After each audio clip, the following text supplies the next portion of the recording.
Gracious and loving Father, thank you for this wonderful Sabbath day and the opportunity to be here with your saints. We pray for your Spirit to continue to reside with us, and may, Lord, you help me explain things that are kind of complicated to hopefully it'll be clear. And thank you for your goodness and kindness, and help us to learn at your feet again today in Jesus' name.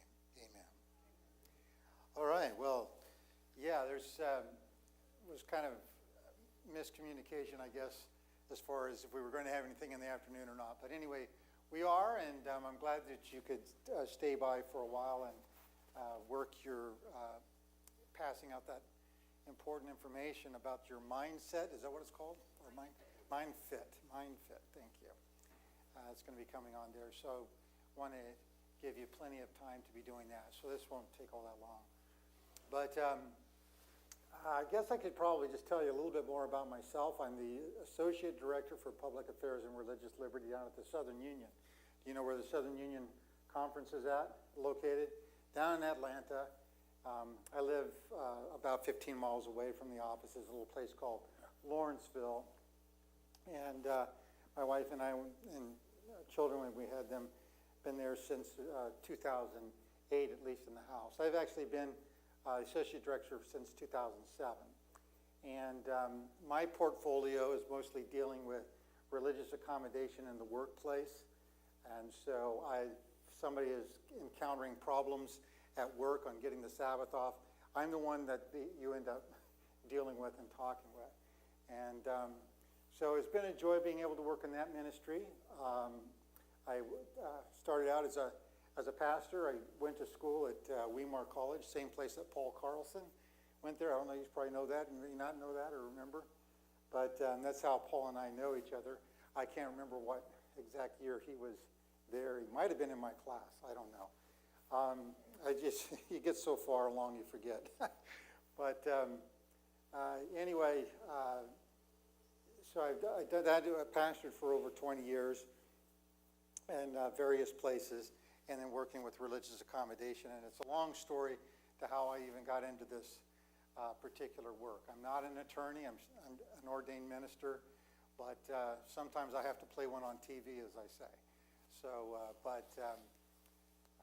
just helping our members and even non-Adventists. In fact, I just helped a non-Adventist through her situation. We were able to get an agreement at her workplace, and so that was nice to see. I was just able to help one of our sisters over in Alabama with a failure to hire case, and by God's grace, we were able to get 5 figures of compensation on that, which was nice.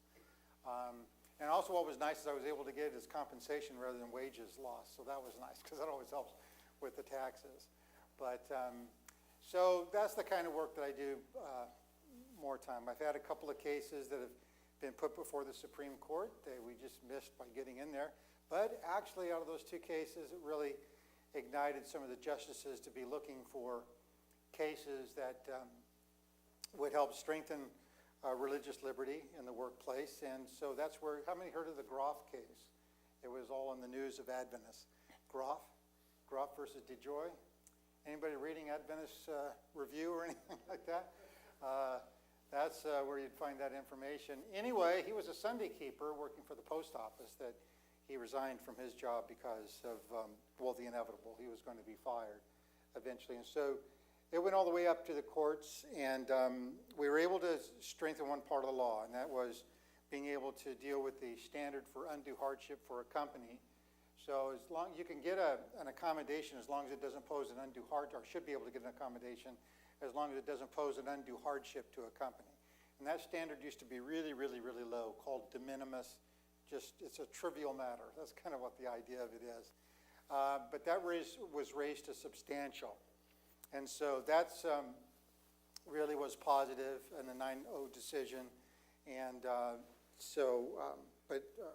Groff still got a lot of work to do on that, because one thing that wasn't overcome and doesn't necessarily need to be overcome was the seniority systems and collective bargaining agreements. Those protections are still in place. So the idea that I'm trying to say here is that when you're looking for a religious accommodation, it's not automatic, okay? It's something that has to be looked at in the scope and the operations of the company, as well as balancing out with other rights that workers have themselves. So your religious rights doesn't trump everybody else's right necessarily. So it's a very interesting work, and it's keeps me on my toes, so to speak. So we're not going to really be talking so much about that today. I just want to give you a little bit of background here. Hey, Paul, how are you? Paul, when were you at Weimar? I was just saying that we knew each other from there. I don't know if that was good or bad by saying that, but I did anyway. So when were you there? Well, we both graduated in 85. Yeah. And I was there from the school year of 80 to 81. Okay. And You were before. 1 year out for student missionary, but Oh. So you must have came back in 82? Fall of 82 or so? Or was 82 to 82, 83, 83.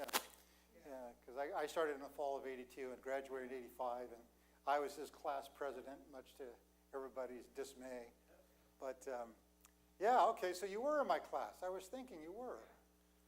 And then you left, and what did you end up going to seminary afterwards? After I planted trees. Oh, you went in the tree planting part of it. Okay, all right. There were some of the other ones who did that as well. So it took me a year, and then the following year I went. You went, oh, okay, all right, good. Well, because our paths have only crossed a couple of times since then. That was a lot of years ago. And, yeah, because you were in my class. I was thinking you were. And I graduated in 85. You know, the dirty secret about that is I really didn't graduate in 85. I actually graduated in 86. And what had happened was I was trying to push getting out in 85. And they'd already voted me class president. Dick Bullock was the vice president. And we were well into it and realized I wasn't going to be able to finish. I just killed myself that last year, especially the last quarter.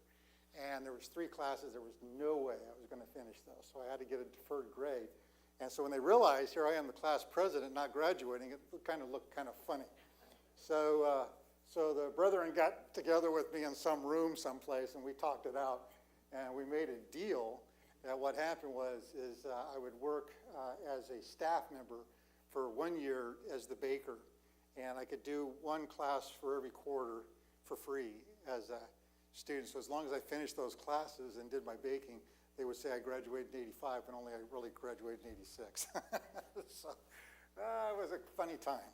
But anyway, sometimes you get away with a few things. But after that, so God is good. Can you say amen? And so we went to Weimar together. I ended up going to Amazing Facts, never ended up going to seminary. I was ordained in Mississippi in 93 and pastored, all this time until through a series of events, God got me moving into religious liberty. And there's kind of a long story behind that.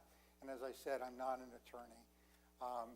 But you have to do a lot of reading of cases. I had to learn how to think like an attorney, that's for sure. And and working with these accommodation cases. So it's been a really interesting experiment. As I said, 17 years now in the Southern Union.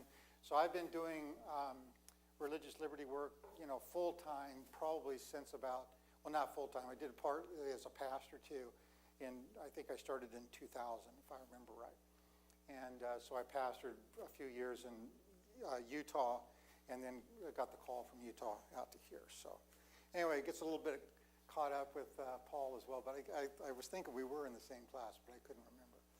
So what our subject will be about today is liberty unbalanced. We're going to be looking at some of the trends that we see happening in the Supreme Court of the United States. SCOTUS is the Supreme Court of the United States, right? You know what SCOTUS is. You may not know what SCOTUS is. Don't feel bad. I didn't either for a while until I asked some questions. But Supreme Court of the United States, and look at some of the determining impact on separation that is going on. We're actually this court is leaning towards privileging religion at this point. And so it's kind of a little bit concerning. So there's amendment liberties. Who's ever heard of the Bill of Rights? All right. So how many rights are in the First Amendment? Do you know how many rights we have in the First Amendment? Don't read. Don't look yet. Don't look. Don't cheat. Can we come up with it? Okay. Oh, come on. You can do better than that. I know you can. There's 5 of them. Just yell out one. What do you think's the first one? No, that's out of the, that's out of the Declaration of Independence, okay? But you're really taking it back there now. I mean, yeah, no. There's five rights that were preserved. I should say freedoms, but 5 rights that were preserved in the First Amendment. Okay, so there's religion, speech, and usually that's the first one people think of is speech. They won't. And what's the other one? No. Now that's one always comes up, but bearing of arms is the Second Amendment. Okay, so the first one has peacefully to assemble. That's one that not too many people get. But the press, that was already said, and also the grievance of government for redress. So that's the 5th one. So you can see it right up there. Congress shall make no law respecting an establishment of religion or prohibiting the free exercise thereof, or abridging the freedom of speech, press, right of the people to peacefully assemble, and to petition the government for redress of grievances. Okay, and quite frankly, when they came up with these rights, or this Bill of Rights that they came up with, this was really unique at this time. Are you following me? Most of the world is governed by monarchies, okay? And in a monarchy, you don't have a freedom of speech. You don't have freedom of the press. You can't petition government for redress. You might lose your head. And oftentimes you couldn't peaceably assemble. So this is huge. This right here is huge. And also very unique was being able to separate church and state, what they call church and state, the very First Amendment, which is what we're going to look at. So when you think about when they were putting this together in 1780, 1781, you're talking about a very unique set of rights that were being brought out. This was just fresh and off the press, so to speak. You just didn't have this kind of stuff. And so those 16 words are the most litigated, by the way, that the Supreme Court has had to deal with in all of our history, trying to figure out what all that means. Okay, what does it mean to have no establishment of religion? What does it mean to have free exercise? Does that mean you can have the sacrifice of a virgin on the new moon in November or something like that? No, right? It doesn't quite go that far. All right, but so what does all that mean? And so that's what a lot of the litigation is over, and it still continues on today, and I'm going to talk about some of that today. But one of the things that the 2 phrases do, or the 2 clauses as they call it, is that, whoops, I got the wrong way, is that, it's not going to do it, okay. It's supposed to change colors, but that's fine. The first part, when you're talking about the non-establishment clause, non-establishment means that the power of government would not be behind the support of religion. Okay, you following me? That the government was not going to have its hands in enforcement of religion, or telling what people should believe, or those kind of things. And the second phrase, free exercise, means the empowerment of religion. That is, religion can go out there and do its thing, make its converts, share its faith, unencumbered, as long as it's not, of course, overriding other protected civil rights. A.e., you can't go murder somebody on a new moon in November, right, for your right. So this was by people who had to be a member of the Anglican Church to be a politician. well, yeah, you had in our. You're thinking of Virginia, the colony of Virginia. Well, we had 13 colonies, and every colony had a little bit different. Some were a lot more freer from religion than others. Others were a little more entangled, and Virginia was one of them early on. But it was out of that entanglement in Virginia that it prompted Jefferson and Madison and Henry and others like that to try to move towards something like this. Yes? Isn't the wording very intentional, the non-establishment?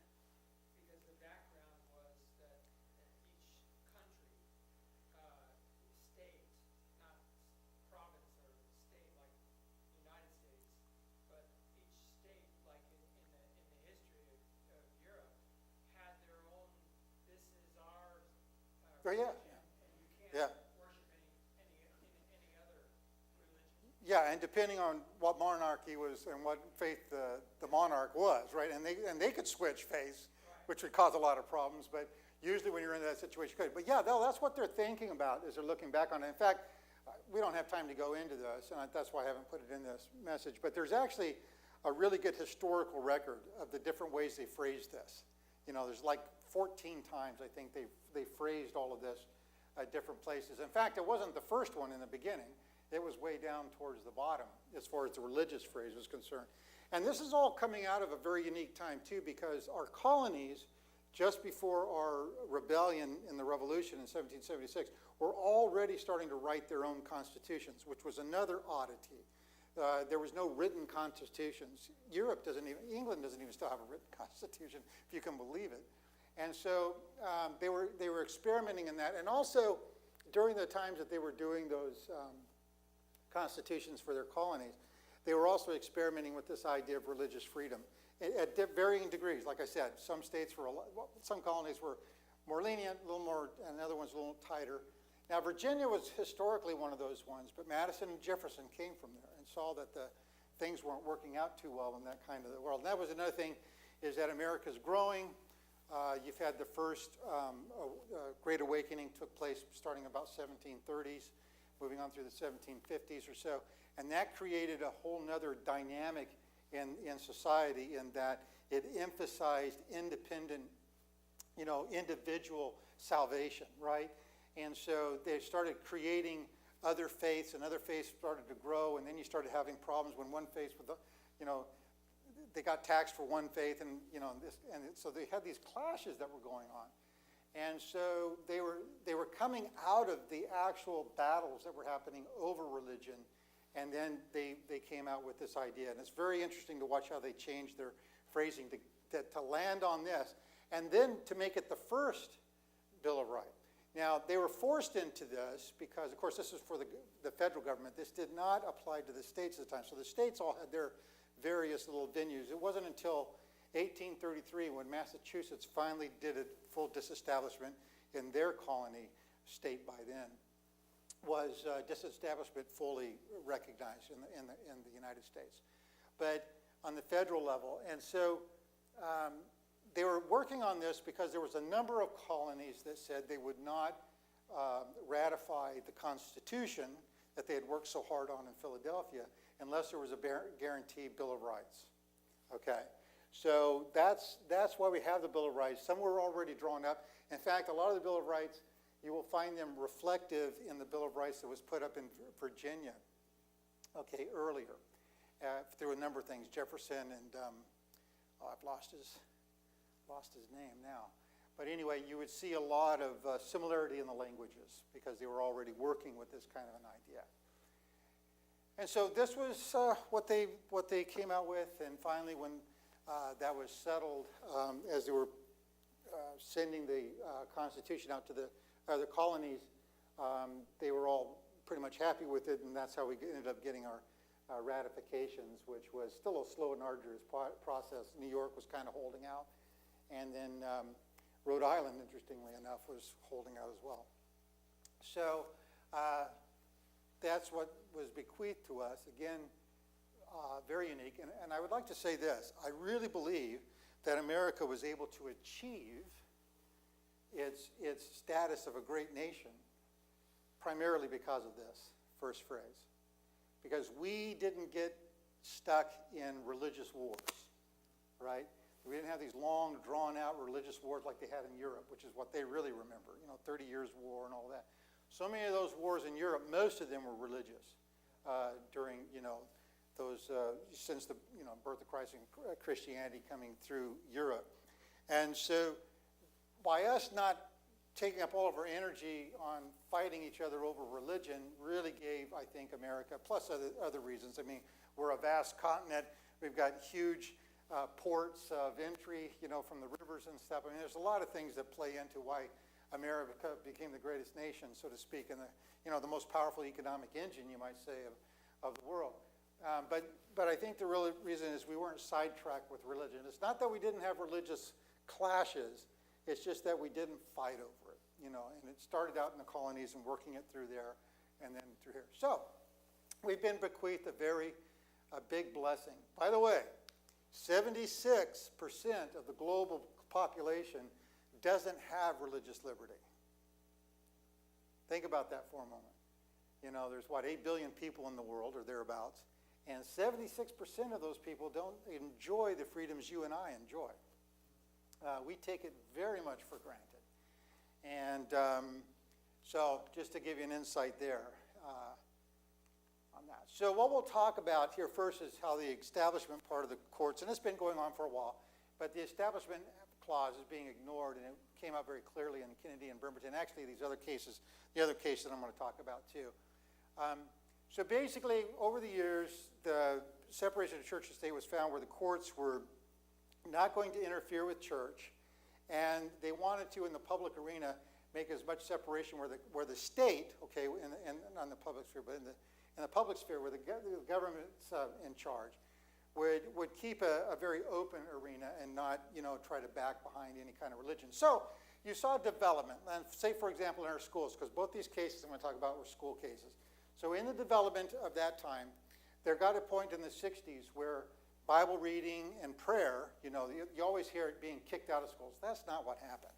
What happened is they said a state-sponsored agency is not going to practice or promote religion. Are you with me? So what they're saying is that the school, the officials in the school are not going to have this, this prayer before you start at school, right? Because it usually consisted of one prayer, usually a Protestant prayer, right? But in public school, you've got more than just Protestants. Are you with me? You got kids that don't believe in God. You've got all sorts of different faiths, right? So the courts looked at that, and over time they said, and even before they came to the decision of the Supreme Court, most school districts had ended and gone through their issues of, Bible readings in the school and prayer in the school. But it's not that you couldn't do that. Kids could still bring their Bibles. Teachers could bring their Bibles. Teachers could pray. Kids could pray. But they just couldn't do it in a way that an authority figure from the state would push it over the intercom of a prayer or the beginning of a class or read a text before the class, something like that. That the state was not going to sponsor religion. All right, it's going to be neutral as possible, and so that's how it got. That's how it's been for so long. Now there's been erosions of that, and this was a huge one in 2002. With Kennedy versus Bremerton School District. Anybody heard this case? So I'm going to have to catch you up to speed a little bit. Okay, this is a case out of Washington State where... Is that 2022? 2022, yeah. It's been about 2 years since they made the decision. Happened in June of 2022, yeah. Both, as a matter of fact, both of these, what'd you say? The football coach. Oh, yeah, so that's right. So it's the football coach. And... So he was an assistant coach for the football team at Bremerton High School. Okay, this is up in Washington. And the story goes that he became inspired over watching a Christian film that had to do with football. In the South, football is the second religion. You realize that, don't you? So it was a school out of the South that I forget the name of the film right now, but it's an inspirational underdog story where somebody started praying and the school... Huh? No, I don't think that's it. Huh? That might be it. Yeah, I think that's it. So anyway, it's, rags to riches, pray to God, and your school is going to beat the next opponent. I never did understand that. The only thing I could think about that prayer is good for in sports is that nobody gets hurt. Can you say amen? Hope nobody gets hurt. Other than that, this praying for who wins and who loses, I don't get it. God isn't in charge of one who wants the other one to win. But anyway, point is, he became inspired. And so, as an assistant coach who is an authoritarian figure, who is, from the school district, he decided that he would go and take the football and go to the 50-yard line right after the last play. Are you with me? Right after the last play, kneel down and pray. Now, he does that from 2008 is when he starts. And then he does it all the way until 2015. Apparently, nobody noticed and nobody really cared, right? Except between the years of 2008, 2015, other students began to join him. Some students and staff from the other teams began to join him. He began to invite other people to come to his prayers. And I think it even got into the locker room where there was prayers going on in there. Now, you're starting to set up a bad dynamic. You follow what I'm saying? You've got this person who's employed by the state, is an authority figure. And to show you how this works is that a lot of students felt This is how they were approaching it. Most students were feeling, if I don't pray, I don't play. Are you following me? Yeah, they saw it as very much connected that with Coach, Coach is a religious believer, and he's out there praying. He's asking us to pray, and so I better pray, even though I don't agree with what I mean, but at least I better pray. So even in the, the court cases that were leading up to suspension and whatnot, the parents were saying, yeah, we were having a problem with this. And so what's interesting about this is that you start having all these years of this commingling of church and state through this assistant coach. Nobody pays any attention to it too much. Interesting enough, I don't know how it went on for so long and nobody caught on to this. It's kind of interesting. But apparently, an opposing team, some member on the opposing team, talked to a Bremerton school district member, of all things, and said, wow, it's really cool that you let your teacher or you let your coaches pray on the 50-yard line with the students and all this kind of stuff. And the Bremerton school district person like, really? And so I don't know where, maybe he didn't go to the football games. I have no idea. But anyway, that was the first time they heard about it. And sure enough, there he was out there praying. And so the school board district got concerned, saying, oh, wait a minute. This could be, a violation of the Establishment Clause here.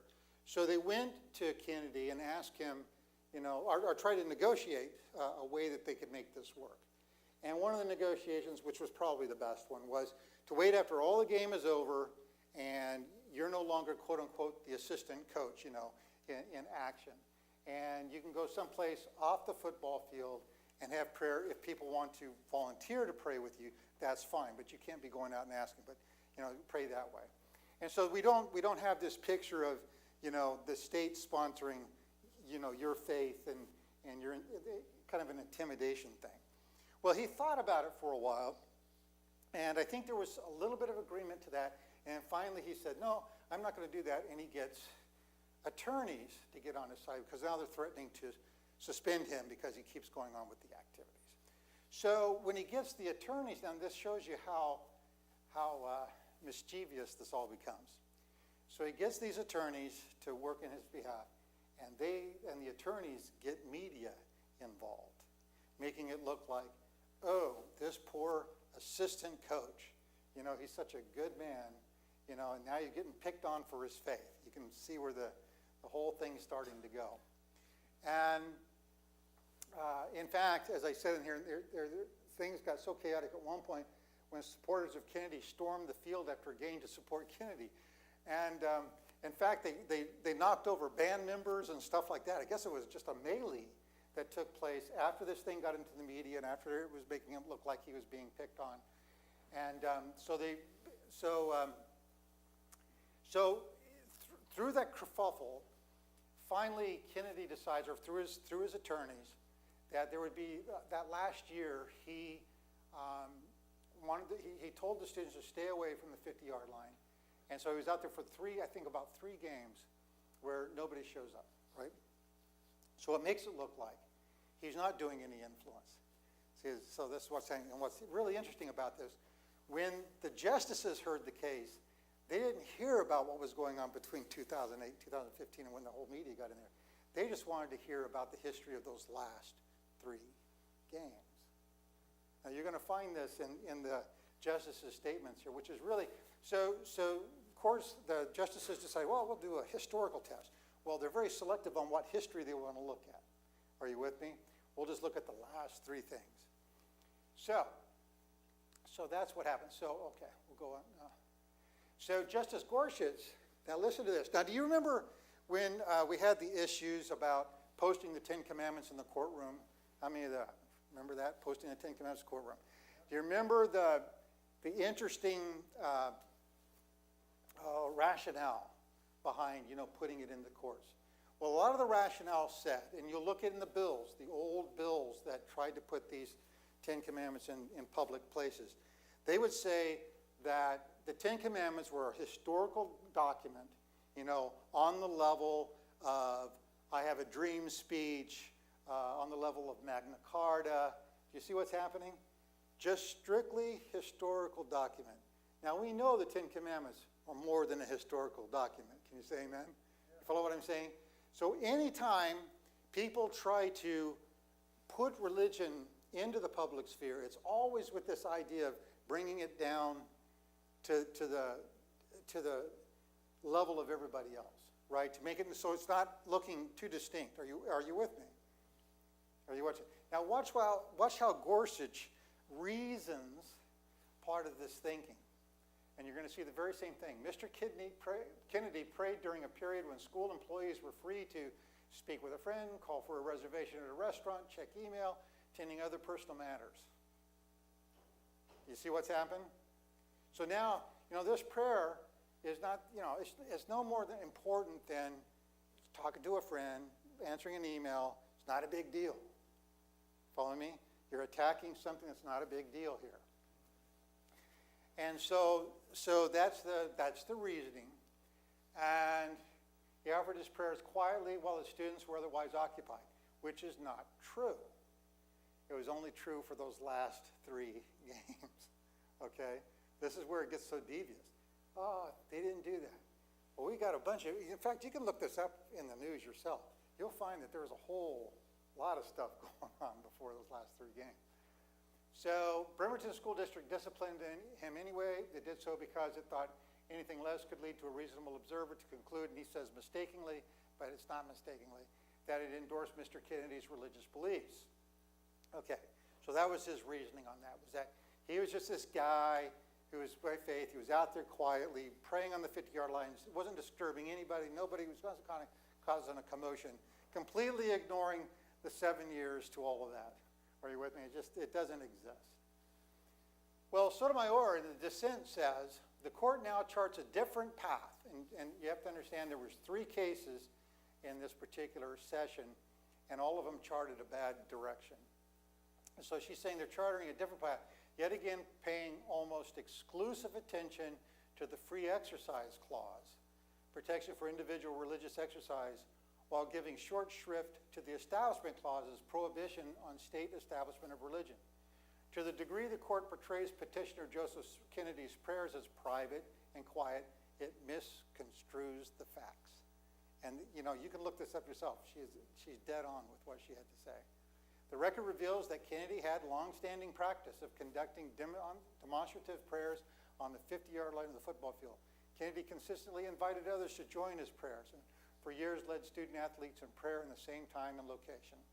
The court ignores this history. The court also ignores the severe disruption to the school events caused by Kennedy's, i.e., when that group plowed onto the field and knocked over the band members and all that kind of stuff. He caused conduct, viewing it as irrelevant because the Bremerton School District stated that it was suspending Kennedy to avoid being viewed as endorsing religion. And so what the justices also turned a blind eye to was, that was just a result of because they were, making too much to do about nothing. It should have never happened if they hadn't made that ado about it. So Kennedy does that. As I said, the lawyers got the media involved. In fact, you get down to this one point that the head coach of the team resigned along with 2 or 3 other assistant coaches because they feared for their life. It got to a point that it was so tense, they thought somebody at some point could get hurt, really hurt, in the program. So, and also you'll find down there at the bottom that the parents did talk about the fact that saying their children had participated in his prayers solely to avoid separating themselves from the rest of the team. They better pray or they don't get to play, okay? That was the idea. But what's really interesting about this is when it was all said and done, and Kennedy was in the middle of things anymore, there was nobody volunteering from the students going out there and praying on the 50-yard line anymore. You see, it was just something that was solely connected to him and his influence. So it's created a problem now in the public schools. The public schools are not sure what they want to do. In fact, in Texas, they were trying to pass a law which didn't pass. Well, I'll take that back. It may have passed. That was going to create a chaplaincy program in the public schools, which created its own interesting. I didn't read the bill, so I don't know exactly what that chaplaincy was supposed to look like. But in the military, if you're a chaplain, you're supposed to be aware of all the different faiths you can encounter. Are you with me? and be able to minister to those various faiths. Even though you might be Protestant, if you're the only one on the battlefield, there's no Catholic there, you've got to know how to administer, faith to a Catholic who's dying or something like that. So there's this understanding of that. I don't know what the makeup was of that, what it was going to look like in Texas, but 25 of the largest districts in that state refused to follow through with any of that because they're very concerned. And think about the problem we have now. So you support Kennedy in this. Well, what happens if a teacher in the school feels compelled to pray just before class in front of the students? I mean, all he's doing is praying, right? He's not doing anything irrational. He could be checking his email at the time. I mean, you follow what I'm saying? I mean, in fact, he doesn't have to announce it to the class. You see, he could just be, in other words, it's this soft, it's this unspoken authority figure influencing, where people ought to, or how they ought to believe or behave and that kind of stuff. So you really start getting into this place. And the courts have been very careful in trying to avoid those kind of situations. That the church is not, the state is not empowering the church. It's not empowering it to be, applied to. Now, it allows churches to, of course, do their free exercise, but that's kind of where we're at now. And this has been, for the Establishment Clause, has been kind of going downhill for a number of years, but this case really brought it out in clarity that we were having a problem. The next case had to do with state funding of private schools, and it had to do with Maine. Maine has a lot of very rural areas and not always good schools nearby, so they would allow parents to take monies from the state and put it into private schools, but would not allow it to be to private religious schools for obvious reasons again. We're not going to be supporting religion. The state's not going to do that. Huh? Oh, they've been doing it. Maine's been doing it forever. It's just that recently, and I think I forgot what year it was about 2017, I'm thinking, may have been a little bit earlier, that a couple of families said, hey, wait a minute, that's not fair. We want to send our kids to this Christian school. It says they can go to private schools, but just not Christian schools. And I think Maine also has a Blaine Amendment. So let me give you some background to this and what's been happening. There's always been a push, since the 1980s especially, there's been a push for all sorts of ways to fund private religion schools. Okay, all sorts of ways. Tax, issues where you can get, money taken off your taxes, or you can send your taxes to a particular place or whatever. And then there's the voucher programs, and then there's the ones where they're going to directly send it to the parents and not send it to or not the state sending it to the school. I mean, they've done all sorts of interesting schemes. And so that's been going on for quite a while. I mean, they passed vouchers, years ago. But this is a state in which I believe it had a Blaine Amendment. And let me explain that to you for just a moment.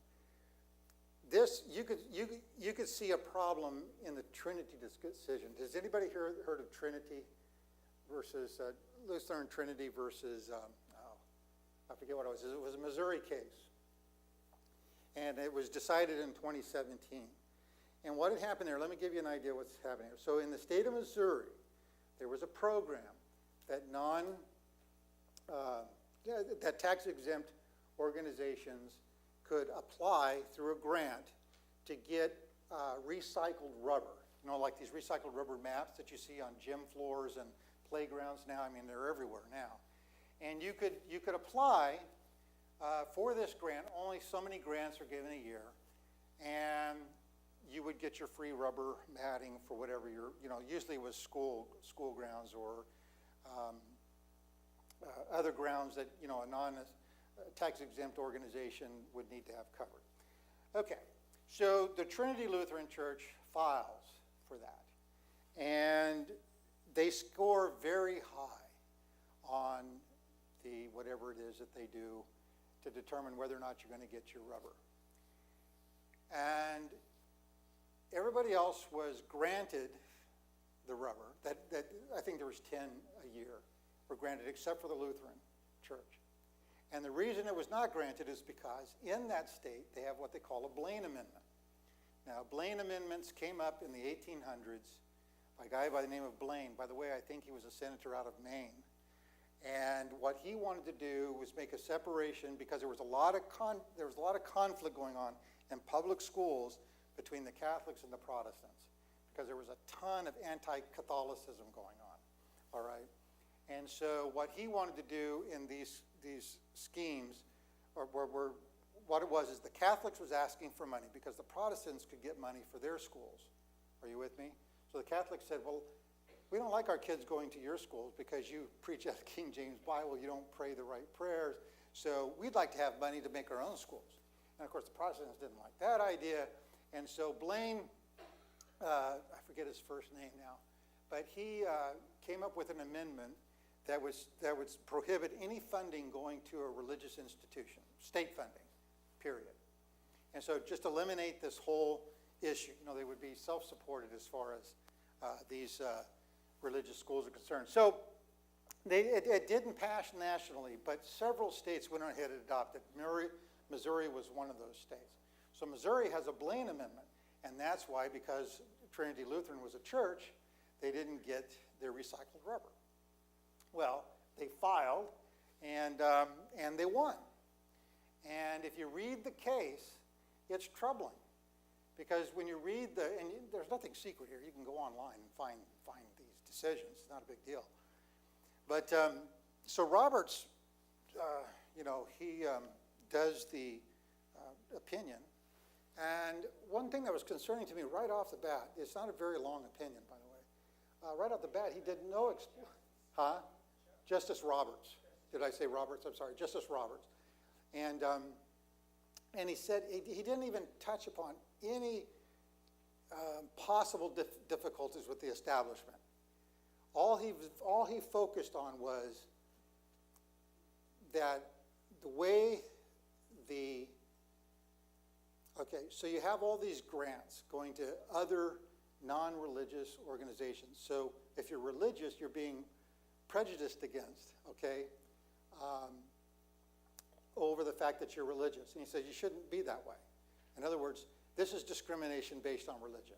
And on the free exercise, you should be able to have free exercise along with everybody else. And in other words, religion has always been treated differently. The courts have, because it's different and it's historically different. But he said, you're discriminating against religion.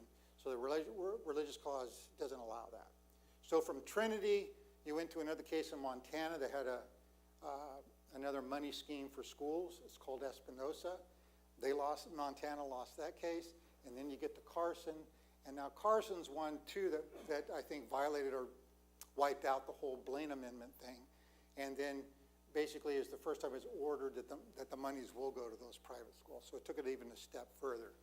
So that's pretty much what's happened with that. And then Justice Roberts, again, signing the majority of opinion,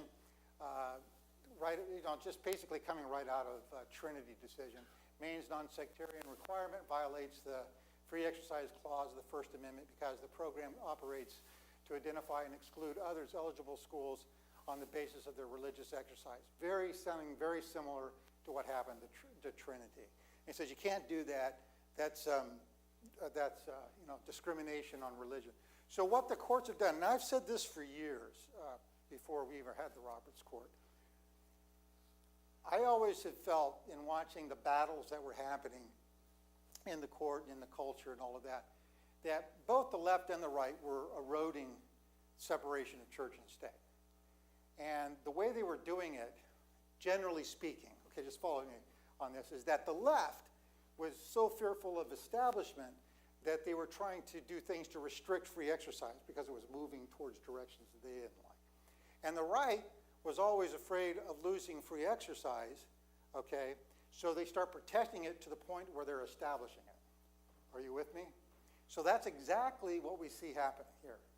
Where Roberts is protecting free exercise and even expanding it. They've expanded. We haven't had, the church hasn't had more religious liberty than ever than just now. It's huge. Religious liberty is huge in America now. They'll contact and they'll say, oh, no, that's not true, because they'll argue some other points. But no, legally, it's expansive. In fact, another case that was doing that was the there's another part of law called the ministerial exemption. And what that means is that churches can discriminate on who they hire and why they fire and those kind of things because they're as a church. And so the courts have decided that they won't interfere in the governance of churches on how they hire and fire because we have no place in talking about what's right theology, what's wrong theology, whatever that is. We'll let you guys take care of that. It's called a ministerial exemption.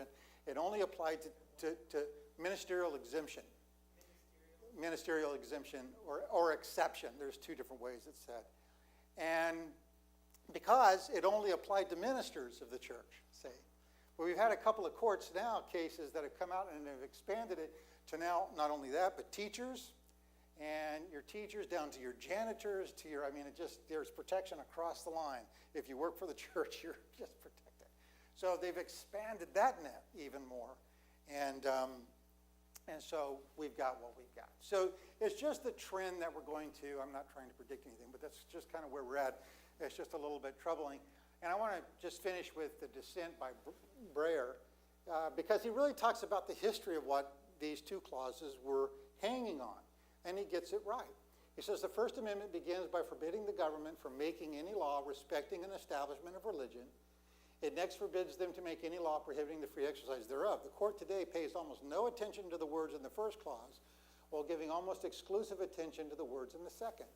Although the religion clauses are, in practice, often in tension, that is true, together they attempt to chart a course of constitutional neutrality with respect to government and religion. They were written to help create an American nation free of religious conflict that had long plagued European nations with governmentally established religions. And you just know your history. If you know anything about European history, you know this is dead on. He's not just making this up. Through the clauses, the framers sought to avoid the anguish, hardship, and bitter strife. I forget where that line's taken out of. It may be the Federalist Papers. That resulted from the union of church and state. In those countries, the religion clauses thus created a compromise in the form of religious freedom. They aspired to create a benevolent neutrality, one which would permit religious exercise to exist without sponsorship and without interference. So it's just it's well stated. That's exactly what it's supposed to be. But currently the court is moving in a different direction. Okay, they're not really spending a lot of time worrying about balancing it. And that's probably the most concerning part of it, is the balancing act behind that. Oh yeah. Did I go too fast? I really like that last line. Yeah. Religious exercise to exist without sponsorship. And without interference. Yeah. Couldn't have said it better. And it's just a nice statement. And again, it's like you said, through the clauses, let's go back up about, together they attempt in the middle, they often attention, and together they attempt to chart a course of constitutional. So there's always a tension, there's an attempt. Yeah. Sorry, I would just throw in two words there. By design, right? It was written. Yeah. By design to bring this into balance because of the things that you talk about. Exactly. Right, Yeah. the religious battle going on Yeah. throughout history in Europe. I don't think he uses by design, because I truncated his statement, but I don't remember by design. That would have been great. I should have talked to Justice Breyer about that. But no, I thought he did a really good job in the analysis in the end, and the whole thing's just starting to look a little bit problematic. When you start privileging certain religions, then you start getting into trouble. Now, we've had that in our history. Okay, throughout our history, we've had problems with clashes with Catholics. We've had trouble with Jehovah's Witnesses. Jehovah's Witnesses, you need to thank them if you see them for our religious liberty, because many of our religious liberties were strengthened because of Jehovah's Witnesses being in trouble, especially during war. In World War II, and especially where there was the push to pledge allegiance to the flag. And this is before there was one nation under God. That didn't come in until even later. But there was a push to pledge allegiance, and even in workplaces. And there were JWs who would not do that because allegiance is a very powerful word. You need to look it up. It's a very powerful word. And in their thinking, it's even really powerful because the only allegiance they have is to God alone, right? So there's no allegiance to anything else, just God. And so they were, of course, causing problems with students at school who wouldn't pledge. And there was a couple of cases done. First case, I forget the name of it now. Sorry about this, but the first case, they said, hey, it's all right for government to push demonstrations and proclamations of patriotism. Okay, this is good. We got to be strong during this war. Okay, we got to be, we got to meet it with great and strong patriotism. And so when they made that decision, there were situations where in some towns, I know there's one town in the Midwest, that a bunch of the town folk rounded up some Jehovah's Witnesses, made them drink castor oil, and march them down Main Street as the effects took off. Okay, that happened in America out of that decision. And about as soon as that decision was made, most of the justices realized this is a big problem. We just blew it. And about 3 years later, that decision was reversed. And some really good stuff came out of that decision. But you see what happens? You can see what happens in times when you just... And so we even face that as a church. If you remember our history, when the National Sunday Law was being put out there, A.T. Jones was part of other organizations, too, and other organizations were at Senate hearings over those bills, and A.T. Jones was championing, along with some other organizations, about the separation of church and state. And so, guy, I forgot his name. I must be getting tired. Anyway, the guy who was sponsoring the bill, Blair, thank you, took the name, took all that in, and then came back at it a second time, 1889, I believe it was. And A.T. Jones met him there, and so Blair had decided that would be an exemption for people who, observed another day, Sabbath or whatever it might have been. So they were protecting Jews mainly, Seventh-day Adventists, Seventh-day Baptists. And A.T. Jones objected. Why do you think he objected? What do you think his grounds were? I mean, he was given an exemption. It was sounding quite good. I want you to follow what the reasoning here. It's really good. Why do you think that A.T. Jones, and Blair was just beside himself, like, man, you guys talked about all this, in this other meeting. Why isn't this exemption working out? He was just really upset. Why do you think A.T. Jones did that? Think it through for a moment.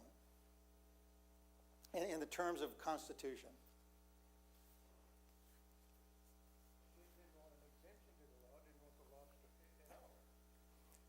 Okay, well, what's an exemption? An exemption is a privilege. Is that right? So what Jones said was, wait a second. Our ability to worship God is a right. It's not a privilege to be granted by the majority, and then the majority just decides, hey, I don't want to allow this exemption. He says, no, we're grounded in rights, the rights of the Constitution. And so you just can't give an exemption and, that solves everything. He says that doesn't solve a thing according to our Constitution. It goes back to the point of inalienable rights. Yeah. Rights that are given by God. Yeah. Yeah, that was the philosophy on it. But the problem is, I can think of 4 classes that didn't apply to right immediately before the ink was dry. There was 4 classes of individuals in America who could not participate in the government because of that. Yeah, it was landless white males. If you didn't own land, you couldn't participate. Native Americans, women, and enslaved African Americans. So even though they say inalienable rights, that only applies. There was a stratified society on that, okay? Are you with me? So that's an interesting discussion in itself. But so that's what A.T. Jones was saying, and that's what he was saying was, this is grounded in rights, rights for minorities, rights for majorities. It's supposed to be neutral across the board so everybody can enjoy this freedom.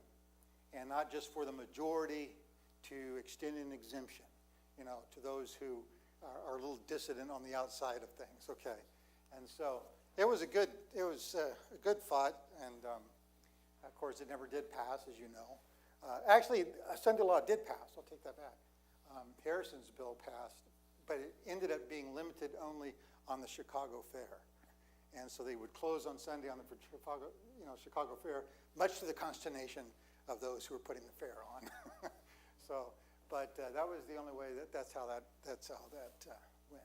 So, any just question and answers, if there's anything. Yes. Yeah. So what you're presenting is that federal government is actually bending over backwards to religion, the exercise of religion. Well, they're expanding it.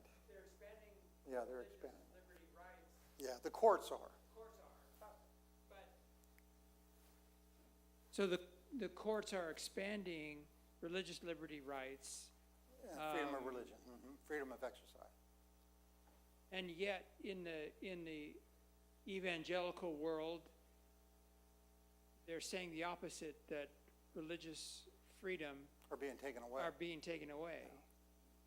That's correct.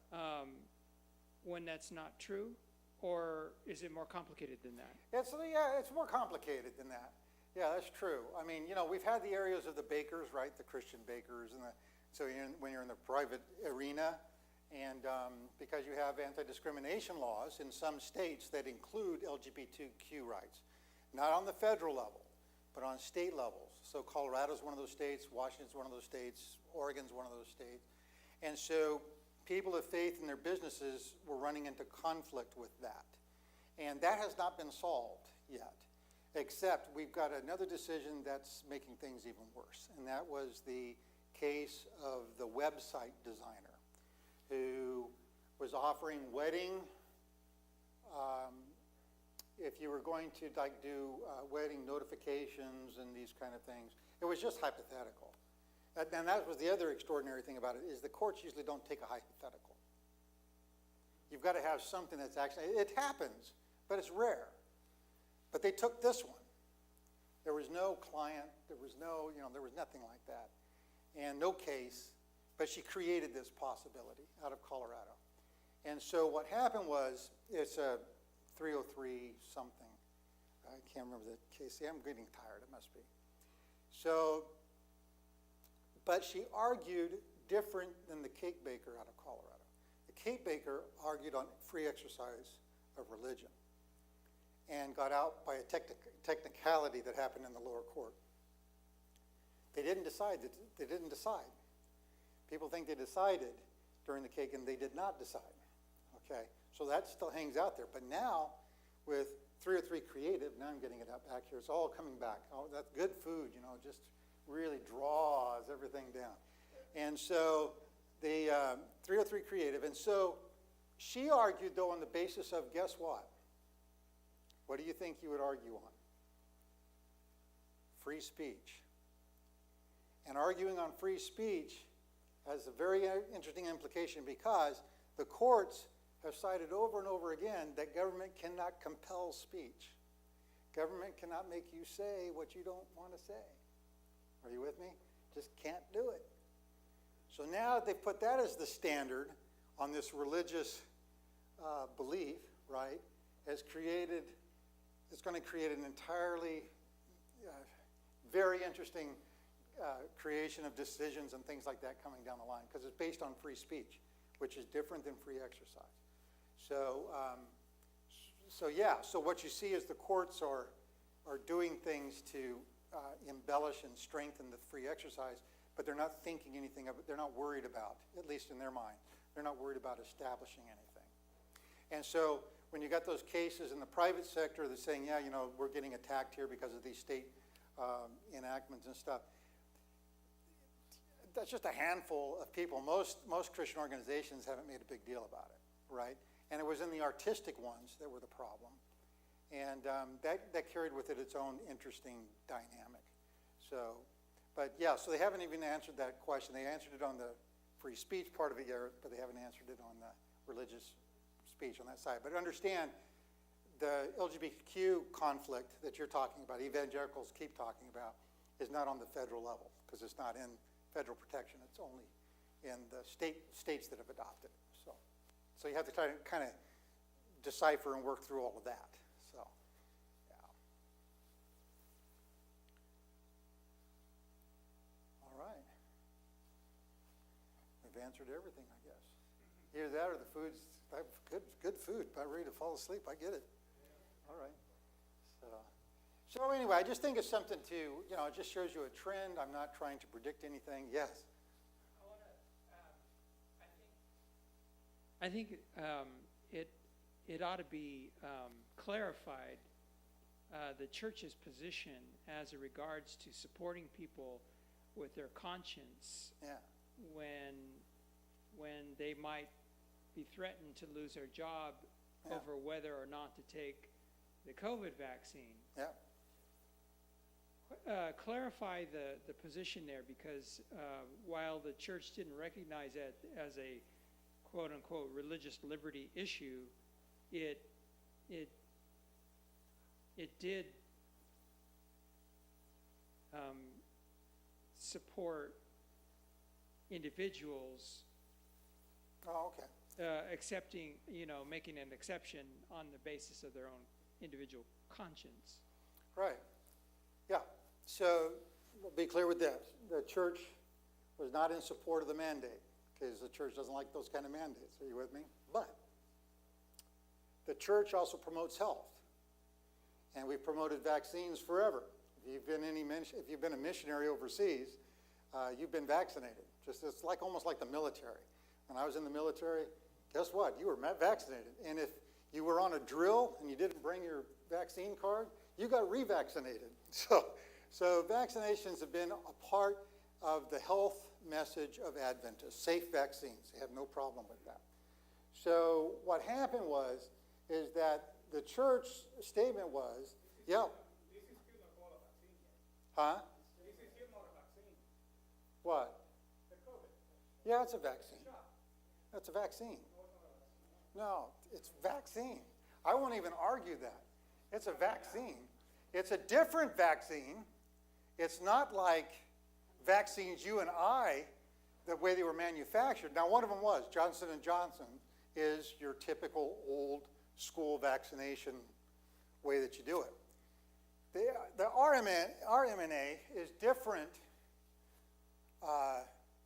It's a different way to vaccinate the body rather than going through cultures of eggs and different things that they did like they did with the Johnson & Johnson. It's a vaccine, because a vaccine means something that's causing your body to respond in such a way to give you protection. That's all it's doing. It's just that it's done differently. It's not a different Saying that it doesn't protect you. What's that? You will still get in the COVID with the vaccine. It The was not vaccine was protecting never you. designed not to get COVID, Exactly. because not all vaccines work that way. Not all vaccines, not all vaccines work like the measles or work like polio, for example. It depends on the virus that you're dealing with. So that's right. So there's not a problem. It was never designed to cure COVID, because the coronavirus is a virus that evades that kind of vaccination.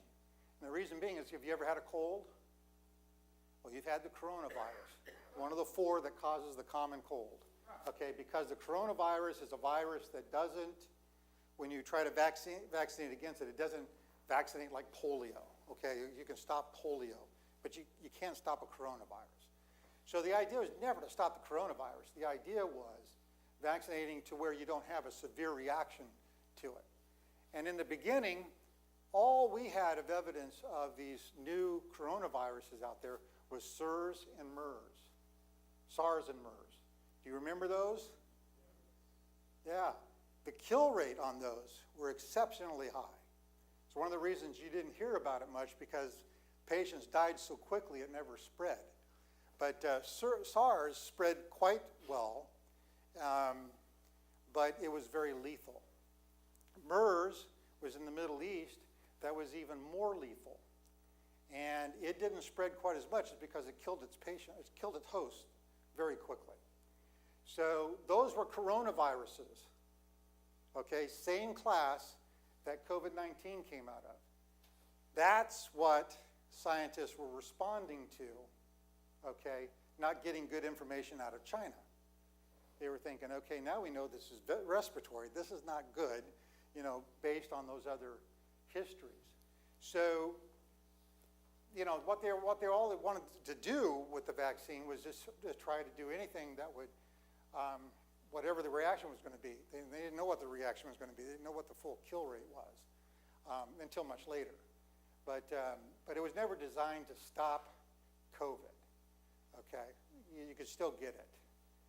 But it was designed to stop the severe reaction, whoever might get a severe reaction. So that's what the idea was. But the church's stance. So the church's stance on it was this: since we have a health message that for safe vaccination, it becomes a member's choice whether they want to be vaccinated or not. Okay, and whatever their religious, because there is an exemption. There's 2 exemptions that you can get for vaccinations, all vaccinations, and that is medical and religious. Those are the only 2 that you can get, you know, for a vaccination, whatever, what might be mandatory. Yeah. You said there was only 2 choices, to the things. For exemptions, But what you said was that they had a choice of whether a member could take it or member not take it. But if they choose not to take it and the result is they get fired, that's not a good choice. Oh, okay, no. And that is what they were up against. Yeah, that's what we were up against. But that's the same thing we're up against at the Sabbath But choice. nobody at the higher level of the church was willing to accept to be able to help anybody at that No, position. that's not correct. Well, a lot of people lost their jobs. Our offices did almost 300 of them. Not all, that it wasn't that way all the way Yeah, across the well, country. it was. You've gotten bad information. I'm sorry. There was a lot of bad information went out. I'll just be frank with you. A lot of bad information. And we agree we've on. been doing vaccination exemptions since at least 2008, probably, because that's when flu vaccines were mandatory in healthcare. So we've been doing them for a long time. We just never did as many of them. So the church, so there was a lot of miscommunication about that. But like I said, we did 250 to 300 of them during that period of the mandate. You mean And- the Southern Union? yeah, just the Southern Union. And I know other unions worked on it as well. So we did the very same thing, and you do the very same thing. A vaccine exemption is the very same thing as a Sabbath exemption. It's the very same law that governs it. It's the very same metrics that you've got to go through in order to get an exemption on a religious basis. And so what it basically says is this, you know, so I'll just give you a Sabbath example. A Sabbath accommodation is when you need an accommodation because you're going to conflict with your faith. You ask for the exemption, defining why you want it or what that exemption looks like. And the company's duty is to reasonably accommodate, that's the phrase, reasonably accommodate, as long as it doesn't produce an undue hardship on the company. Or on the company. It's an undue hardship on the company. Follow where I'm going with this.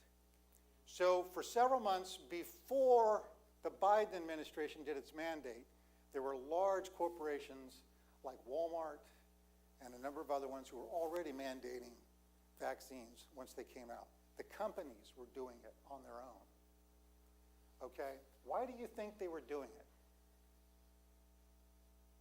To be mean? Those companies have large health insurance offerings. And what they didn't want to see is a bunch of dead employees or real sick employees for long periods of time. That's the last thing they wanted to see because it's the bottom line. Health insurance is very expensive. Huh? It happened anyway. Well, sure it happened, but it's also known that those that took the vaccine didn't have as much adversity as those who never took it. So it didn't. So, yeah, that's right. I mean, I don't know what you guys are reading, but the literature is out there saying very clearly that it worked better by getting it rather than not getting it, more times than not. Yes. I say, I'm just trying to figure this out, so I'm not on one side or the other. So basically, what you're saying is Walmart was requiring that because them being a private employer, they had the right Oh, yeah, they to had the put right. the conditions, correct? The they did. conditions about providing the health care benefits for their employees. Yeah. And so that is all in the private level, because private companies have the right to make the decisions. And I'm talking about the Sabbath too, because we have dealt a lot with the Sabbath. With my husband, you know, he will apply to a company and he will have the qualifications and everything, but this company works 7 days a week. And so when he will bring up that about the Sabbath, they openly will never tell him, well, we can't do that. They would just say, we can't offer you the job because we work 7 days a week. So basically, they had the right to discriminate you for the Sabbath in a way that didn't make it sound like they're discriminating for the Sabbath. Does that make sense? Yeah, no, but, yeah, so I don't know what you apply for. So one of those jobs, let me ask you this. Do you know if they had any seniority or collective bargaining agreements in that particular organization? Yeah. One of them was Crystal Geyser. So do you know if they have a union or a seniority system? No. Okay. Because if you have here's what gets sticky about that. 7 days a week, depending on how many shifts did they have? 2, 3, 1? It all depends. You have to go step by step on the nature of the company and what kind of an impact an accommodation would make on the processes of the company. Because the company has a right to exist, right, and make profitability. So what all the company has to do now, and then I don't know what was the last time you had a problem with that? Oh, like 2 years ago. Yeah. I don't have a problem anymore because I resolved all my problems. I work for all Adventist employers. Okay, all right, there you go. Hey, I don't blame you. I mean, it's tough. So you have to go by the nature of the company, and it doesn't mean it's guaranteed accommodation based on the structure of what's going on inside the company. And manufacturing companies are very difficult to work with because you've got a production line. And so I've got 2 cases right up here with the Volkswagen plant down by Chattanooga, okay? And so they get you in, and when you're training, you can easily get your Sabbath off usually, right? But it's got a seniority system within, and it's very strict. And what the law says is that a religious accommodation cannot violate a seniority system. So in other words, a person just coming in can't get the best deal, so to speak, as a person who's got 20 years and he can bid the best shift, all right, or move wherever he wants to move. It's a matter of the issues of impacting employee rights and things that they've worked for, right? You're not materially disadvantaging an employee. You can't do that. So that could have been part of what the issue was there. I already understood a lot. I could have gotten on a Volkswagen and Fokker. Right. But I already knew what was expected. That's where you're heading down. That's right. And so they'll like I said, they'll accommodate during training because they can do that because you're not full time. Once you're full time, you go into the seniority structure. And UPS has that problem. yeah, that's a problem. I mean, it's a yeah. So there's just there. Seniority. Yeah, I mean, the reality is there's some places it's not good for Adventists to work. It's just the nature of the company. It's not so much that they're against Adventists. It's just if you're not going to work the hours and the ways and within the seniority guidelines, they can't. Then that just doesn't matter if it's Adventist or Hindu or whoever might have a religious. If it can't be accommodated in there, it can't be accommodated. So that's the difference with it. So the same metric goes through with the vaccination. So you have to go through, and when we helped people, a lot of people were still doing, or had begun doing, remote work, right? Being able to be at home. So many of those people that have been in healthcare, it was almost impossible to get any kind of for obvious reasons. Now, we were able to get accommodations for some people in healthcare, depending on what they did and where they were putting them. So, for example, you probably are not going to get an accommodation if you're going to work in oncology, which is dealing with cancer patients, right? Which have very low immune systems. Well, you're not going to go in and be a possible contagion. But we did have some nurses that we were able to move to, I think it was like coding, where it was in an office. It wasn't near patients, and you're doing, I think, coding for like insurance or just some other things that need to be done for records and things like that. So they were able to move off into those areas that were away from patients. So we were able to do that. Healthcare was the toughest one to deal with, it's through the same metrics as an accommodation. That's the deal. What makes it difficult for the vaccination is that you can impact a lot of people, pretty easily if you're sick. And others, and so that's the reason why it was difficult. If you were remote, and that's where most of the conflict was coming in, where people were being told to come back, from during that mandate time, come back to work. That's where we started running. We still run into some problems with some of that today, but we did the accommodations. I think the vast majority of them worked. We helped clean up some things that would make, for example, there were some form letters that were sent out, and you don't want to do form letters either. That's something you don't want to do. You've got to make something really look like it's coming from you. Do you know what I'm saying? And companies and during this vaccine time, one thing companies caught on is how many got religion all of a sudden. So when people were taking the religious exemption, they would have people come to them that they've never heard the word Jesus Christ come out of their mouth except when they're cussing. But they're taking a religious exemption. So companies began to see that, okay, this is a little bit of a problem. And then there was another issue. And this came out on a form letter that was sent out by some well-meaning ministries, but it complicated their case. And one of the things that they would claim was that because they were against abortion, they were against the use of fetal cells in vaccines. And so in almost every vaccine, fetal cells are used for either test of concept or partial culturing of it. You can't get around it. It's the way the vaccines work. So they would make that claim, and then they could get themselves into trouble for that, because employers, especially in healthcare, were catching on to that very quickly. Because did you know that your Tylenol, Advil, Lipitor, those kind of over-the-counter and prescription drugs all have a fetal cell relationship to them? Every one of them.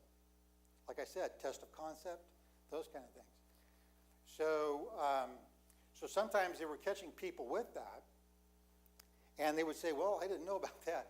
And they say, okay, well, so are you going to forswear Advil or anything like that from now on? You see where this is going?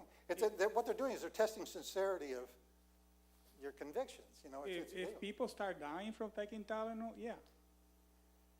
Well, see, that was a problem. No, that's not the case. That was the problem. The issue was about fetal cells are involved in, at some point, not now, but in the testing stages of Tylenol and all that. That was the point. So the point was, if you're taking that position, okay, you're taking a position now that is affecting a lot of other stuff that's very common. So if you're going to be logically conclusive about this, that you're against the vaccine because of fetal cell use, then you're against about most of any kind of medications you get. So that's where they started running into some problems. And so what we would help them out with is I always had them, so when we had a case come in, I would always ask them, so what is your religious basis for for wanting this exemption? Some people couldn't even give me a religious basis. Somebody can force you to take a vaccine. Yeah, That's not- they could do that. They, Yeah, you know, that was the I only just finally issue. told people that it would be better if you just said you didn't like the Yeah. vaccine. That's the only issue most of us had, Huh? being mandated to take it.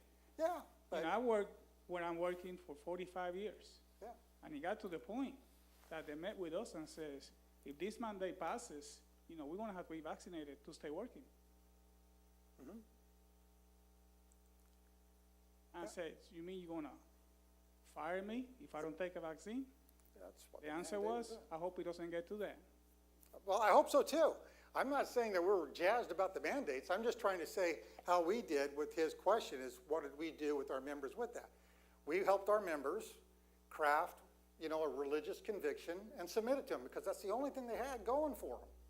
Okay, and that's all we could do for them was give them some kind of language and watch out for, you know, bumps in the road like fetal cell and all that stuff. Because what they're trying to do, it was well-meaning in that they were trying to show religious conviction. See, that's what the thought was.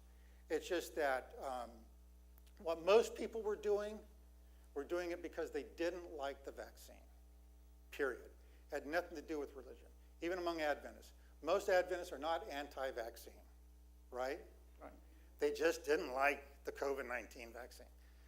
And I came to a point with some people, I just told them, I said, you just need to be honest. If you're not having a religious issue with it, just tell them you don't like the vaccine and I don't want to be forced against it. It's against my conscience thing. Just tell them the truth. Instead of trying to manufacture something, you know, to have a conviction that doesn't exist.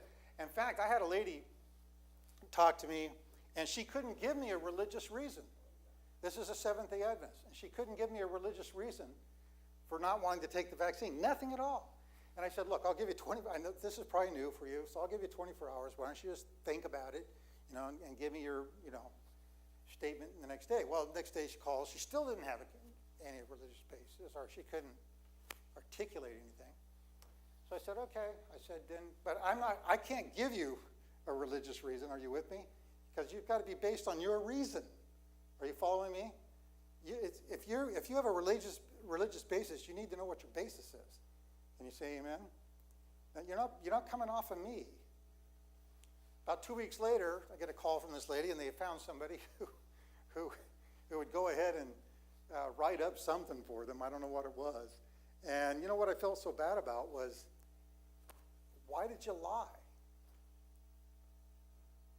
Why are you using a religious exemption? You don't have any religious basis.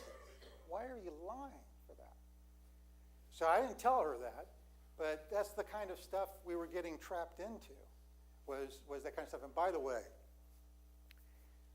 and I've shared it with some others already, and this is my prediction.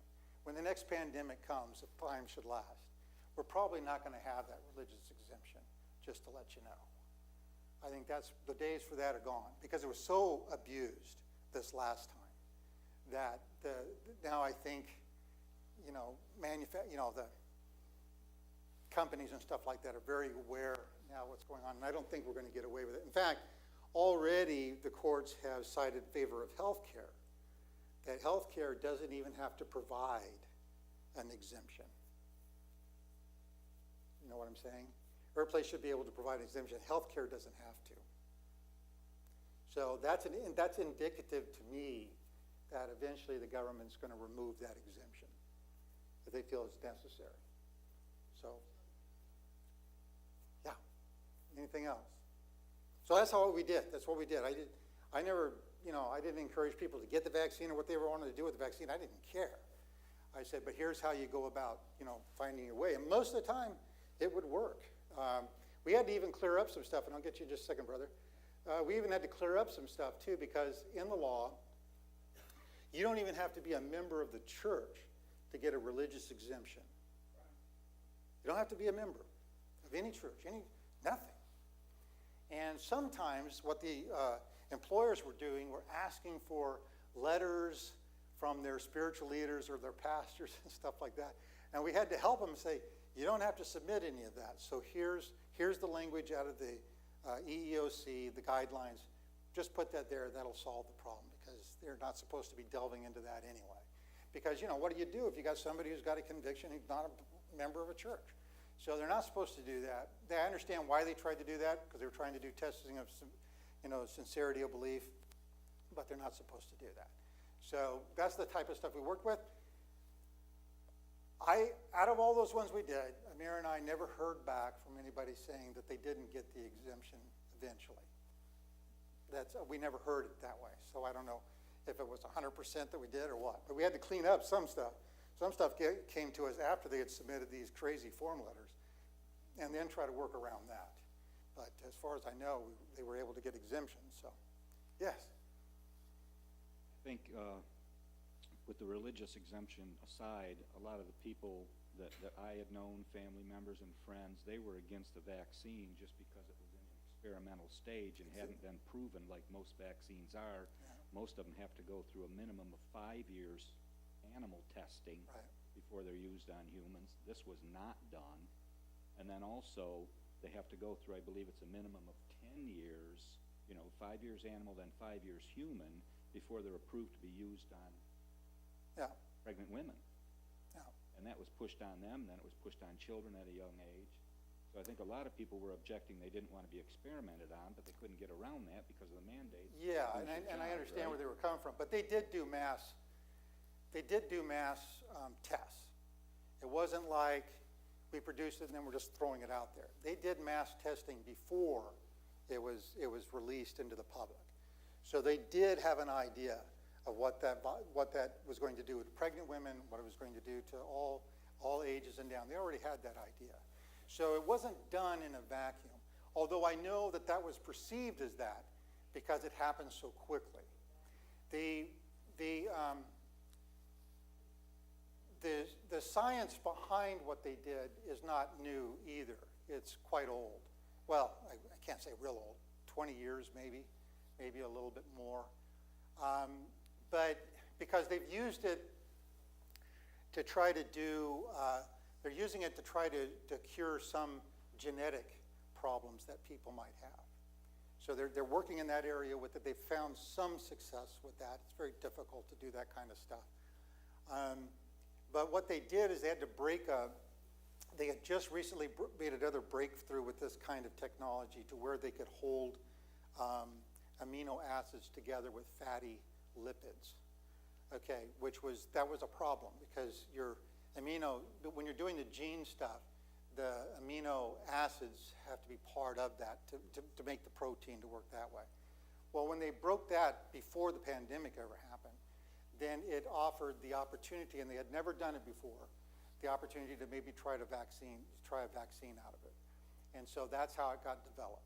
But they did a massive studies as quickly as they possibly could. Very short-term, no long-term studies. So any long-term effects, they had no idea what was going on. Well, with most vaccines, yeah. So I think it was a fear factor is why a lot of people didn't want it. Yeah, but most virologists that I have heard or talk about it, they say that you're going to know within a couple of weeks whether or not a vaccine is going to be any good or not, if it's going to be bad or good. Whether it's 5 years, 6 years, or whatever, you're going to know almost, right away. So they knew that on the basis of all the evidence of vaccines for all the years that we did them. And so because they were able to do this one pretty clean without a lot of ingredients to it, which was one of the problems with some of our other vaccines, your eggs, there was other things that could cause allergic reactions. They did this basically in it's very molecular, you might say. There's not much to it outside of it. So they figured that that would help as well. So, but yeah, you didn't have your 5 or 10 years. You're all right. That's fair enough. I mean, you didn't, but it worked. For when they worked it. And by the way, you might as well get used to it because that's where the next ones are coming. They're gonna perfect this technology. So, yes. My intent of my question was not to debate Yeah, I mean, I don't care what you want to do with the vaccine, exactly. My intent was not for us to debate pro or con vaccine, but rather what was the church's support level for those who that was our support who wanted level. An exemption. Exactly, yeah.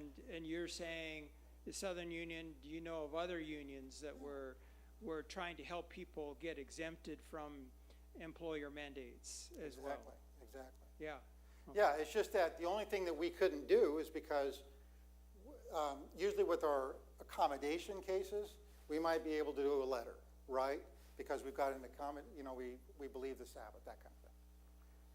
But with vaccines, it's a personal issue, and we have to approach it differently than the Sabbath, because it's a personal, because vaccines are a part of the health message. So the church is not anti-vaccine. Follow what I'm saying? So in that sense, and I think where confusion came in is because the church wasn't going to write a letter. And I think that caused a lot of concern. Well, that's not what they meant. What they meant was, we can't give a letter like you do an accommodation. This is strictly an individual that will support, okay, but we just can't do it in the exact way that we do with Sabbath accommodation. Yeah. So, but that did get mixed up. I'm not going to argue the fact that it got mixed up out there, and people thought that we weren't helping them at all, and that's just not true. In fact, I know of a couple of attorneys that working with other agencies and stuff, the Adventists, who have worked on some of the legal aspects of where some of the illegal stuff came in on vaccines, and they took some stuff to court. So, yes. So whether it's true or not, I don't know. You know slightly more about it than I do. But apparently, and this is coming from Dr. Conrad Vine. You familiar with him? Oh, yeah. Yeah.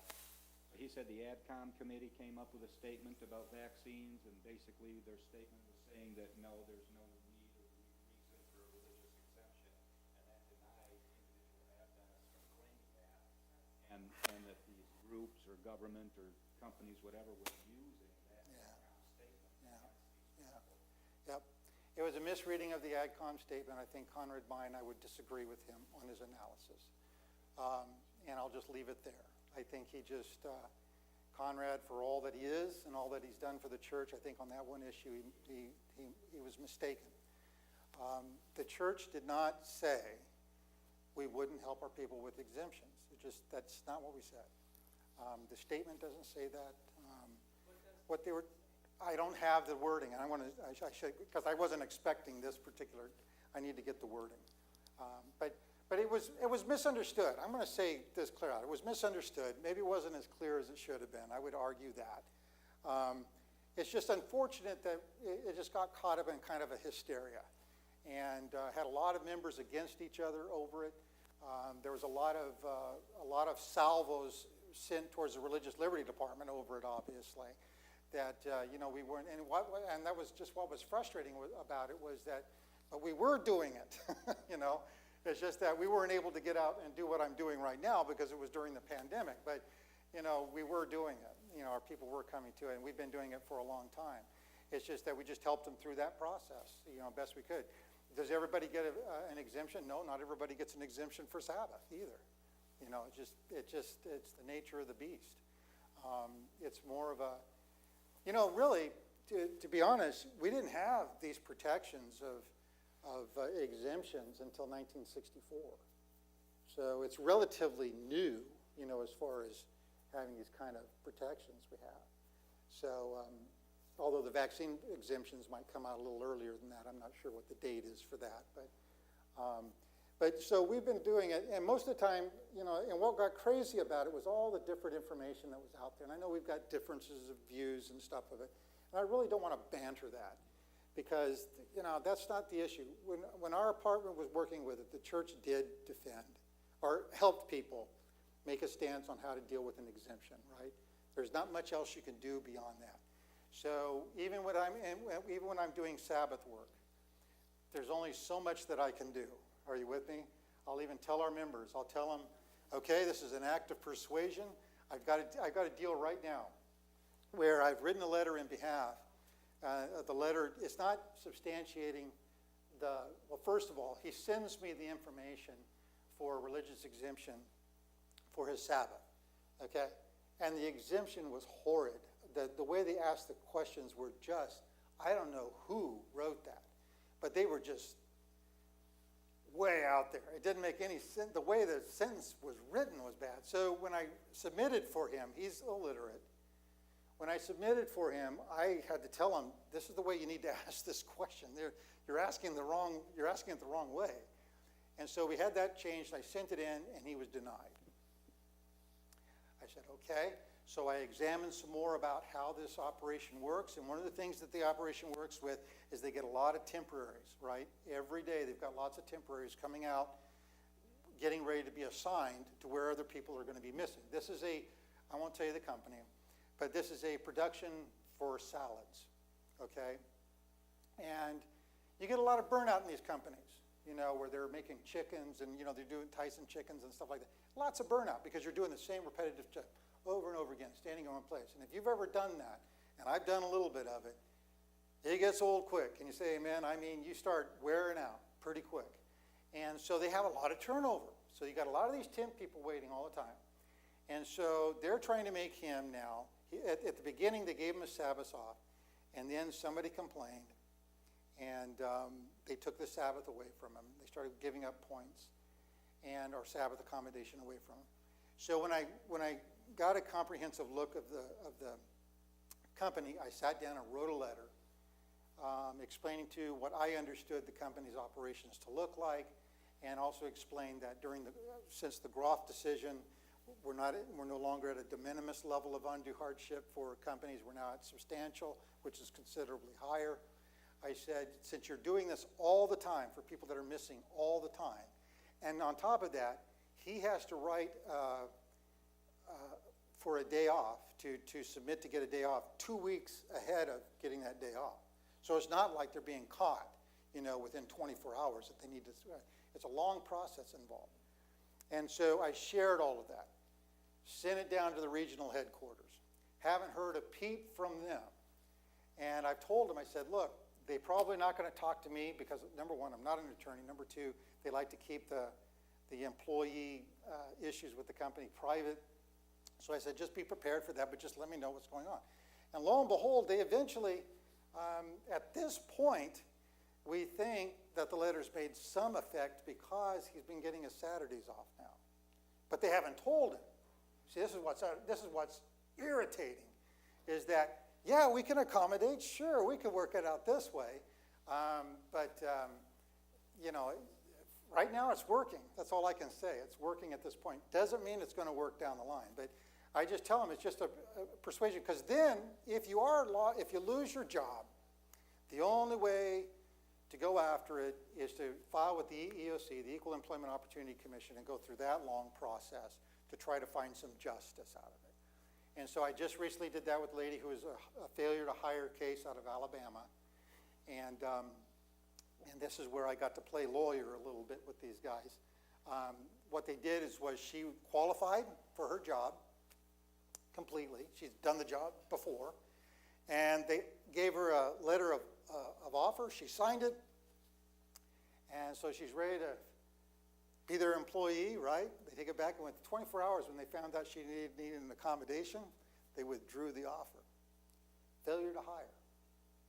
Because they never discussed any possibilities, no dialogue about, could there have been an accommodation? We don't know. We don't, because they withdrew it. You see what I'm saying? That's where they go wrong. And so she filed. EEOC, after the EEOC gets your charge, they've got 10 days to contact the company, letting them know they've got a charge of discrimination against them, to give them the opportunity to give their side of the story. Are you with me? Just all the way it's supposed to work. So they get knowledge of it. They send it. So here's what the funny thing was. So 8 weeks later, the company calls her with another offer of a job that was paying about $7 less an hour. And by the way, there is law covering this, that they can, as a form of accommodation, you can be given a job that's got lesser pay and another part that does never have to work on Saturday. Okay, now we've had a lot of arguments on how much lesser pay you can get, but the point of it is they can do that. So they send a letter to me listing 3 cases, and the company's out of California, listing these 3 cases about why they were in the right to do. But this is 8 weeks after. You follow what I'm saying? So an attorney got wind of what had happened and said, wait a minute, you guys need to cover your bases. You need to go back and offer her another job. I'm sure that's what happened, because they didn't offer it right away. It was 8 weeks later. And and then it's after she's filed. See, so now you're thinking, okay, wait a second. Somebody got wind that she filed, and they're just trying to do this. So they come back, and they offered a paltry sum that they would have paid her had she, accepted their offer in November or whatever it was. And they gave a list of these 3 cases that said, hey, here's these similar cases. 2 of them involved Seventh-day Adventists. And I read through those cases. So this is where you have to play lawyer. You got to read the cases, because I don't know what the case says, right? But when you read the case, oh, okay, so that's what they're doing. That's fine. And as I'm reading through this case, the 3rd case came up with, and all these cases list other cases, okay? So it took me a long time in this work to learn how to trace out all these cases and try to figure out, what are they doing, what's the rationale. Found another case that was somewhat sounding familiar, and it was another Seventh-day Adventist that was a failure to hire also, in a different way. They had hired him for a little while, got down to his new station, found that he was working on Saturday. He approaches the company, says, hey, I can't do that. And they said, oh, you got to do that. And so they asked about the other employees, how they would feel about it. The other employees said, no, I don't think that'll work. And that's how they went. They didn't do it the right way. Okay, they went all about it the wrong way. And so I found that case, and I fired back a long letter back to them saying that the problem with the way you've explained this is that the cases that you give me is not applying to my client because she never got hired. These other ones were hired. Are you with me? They'd been working for the company for a while. They had a change. They had to do something for an accommodation. So I said, she never got hired. I said, but this other case has a much more pertinence to it. So I fired that letter back. So you're acting like a lawyer, firing it back to them. Of course, I get it back. They disagreed with my analysis, but they upped the ante. And they said, oh, well, we'll give you some more money.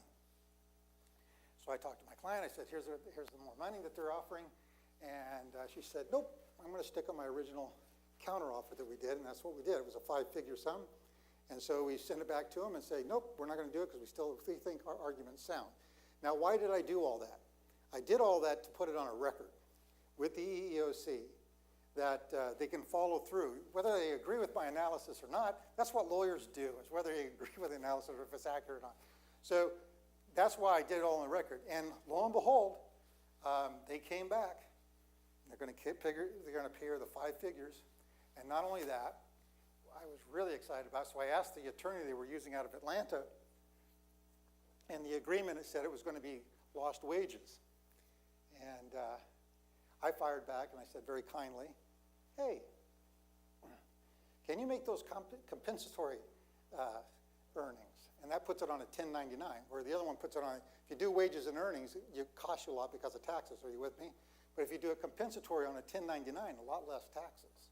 And this is a fairly recent widow, not making a lot of money. She's in a very poor part of Alabama. And so I asked the attorney that. The attorney said, sure, I'll ask the client. He asked the client. They came back, yeah, so she's getting the full thing on the 1099 too. Praise God for that. It was an answer to prayer. But that's the kind of work we do, and we're having to work through it. Every case is different. Can't guarantee those kind of results. But anyway, that's how we worked at it, yes. I'm trying to form this question as a very different question is, all right. Where, in your opinion, are the greatest threats to, I would say, religious liberty for us, but it's sort of related to that, separation of church and state and religious liberty. From where in our country are the greatest threats coming from? Okay. You understand what my question is? Yeah, it's a good question. All right. I'm not the prophet or a son of a prophet. Okay, so I'll preface all that right now. I think, first of all, our country is experiencing political crisis like we've never seen since probably the Civil War. We're in bad shape. Part of the reason we're in bad shape is because we don't have a common enemy. Think about it. Our politics really started deteriorating after about 1989, 1990, when the Soviet Union dissolved. Okay, we didn't have a common enemy. So there's always been this undergirding aspect of American society where we were not ever united. Okay? And so now we're just seeing those divisions rise to the top. And I think at this point, what we're seeing is there is a real interest in authoritarian type of leadership. There's real interest in that. I think that's a threat, ultimately. But democracies are not necessarily religious liberty friendly. We're a very unique country in that. I'll give you a case in point. One of the countries, Tanzania in Africa, has a parliamentary government, but it's basically run by Islam. Okay, so religion that's the religion, but it's a parliamentarian government, right?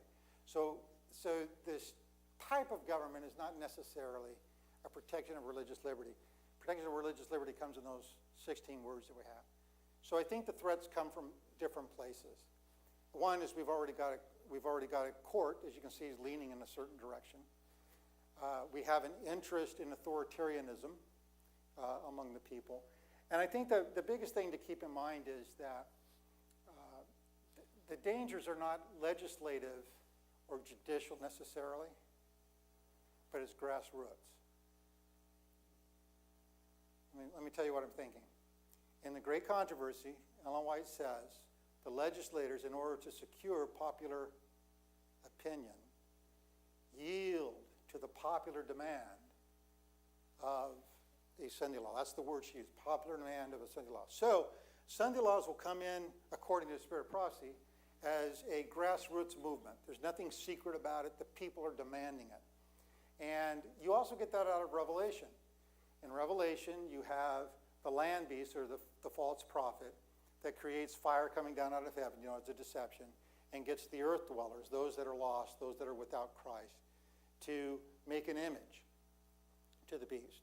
So it's a populist movement there that's moving towards making this image. And so I think that, we're seeing trends. My concern is, I can't say how it's going to turn out because I still think there's a lot more to happen to get people to, as a whole, to begin to demand things that they think is going to, remedy whatever the problem might be at that time, which of course will leave out, that leads to forced worship. That's what I'm trying to say. It leads to forced worship, and of course leaves out those that are worshiping the true God. But I don't know. It could be natural disasters. I don't know. They could play a part of it. Okay, but I don't know. I don't think there's any secret legislation laying around someplace, and all of a sudden we're going to wake up some morning and we'll have Sunday laws. I don't think that. And by the way, the Sunday laws are not so much the danger as it is the enforcement of the worship. That's from Revelation 13, right? It's, what is it? It's the beast that's forcing, or the image is forcing. So, anyway, for what it's worth. Yeah. Follow-up question here. Where in all of this do you see the Christian nationalist movement, as well as those, there's some of those are more extreme than others. Yeah. Dominionists and so forth. Where do you see them in all of this? Well, I think they play a part, obviously. And by the way, Christian nationalism is an ideology. Let's put it this way. It's an ideology. It's not a religion, but it uses religion. It uses the symbols of religion. But it's an ideology that wants to fuse religion and political thought together. And they tend to make a test of you being a true Christian based on how much of an American you are, or how much of American you are based on what kind of a Christian you are, right? So it kind of mutually supports, kind of a thing. And so it's an ideology. And so it's an ideology that could be adopted. And there are those who, you saw how that ideology can play out in January 6th. If you watched any of that, I'll never forget watching that. I watched that whole thing as it was unfolding.